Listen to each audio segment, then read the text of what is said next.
যে জানে আমি থাকবো, সে জানে বলে আগলে রাখে না। সে এমনভাবে অবহেলা করে যেন আমি চলে গেলেই তার শান্তি। যে জানে আমি বারবার তার কাছে ফিরে যাব, সে জানে বলেই আমাকে বারবার অপমান করে।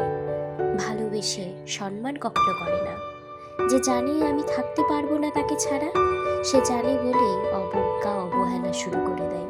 আসলে সে ভালোবেসে আগলে রাখতে জানে না। আসলে যে ভালোবেসে আগলে রাখতে জানে, সেই একমাত্র ভালোবাসার মানুষটাকে হারাবার ভয় পায়। কিন্তু যে সব কিছু জেনেও এত তুচ্ছ তাচ্ছিল্য করে, আসলে সেই মানুষটাও একদিন জীবনে ঠকে যায়। জীবন তাকে ঠকাবেই কখনো না কখনো একটা সময়। সেও একদিন কাউকে ভালোবাসবে, কারো অবহেলার শিকার হবে, অপমান অসম্মান তার কপালেও জুটবে।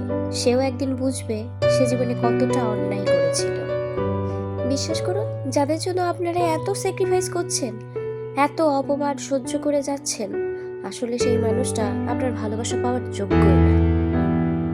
একটা সময় এমন আসবে জানেন, ভগবান আপনার ভাগ্যে এতটা সুখ এতটা ভালোবাসা লিখে দেবে, আপনি তা কল্পনাও করতে পারবেন না।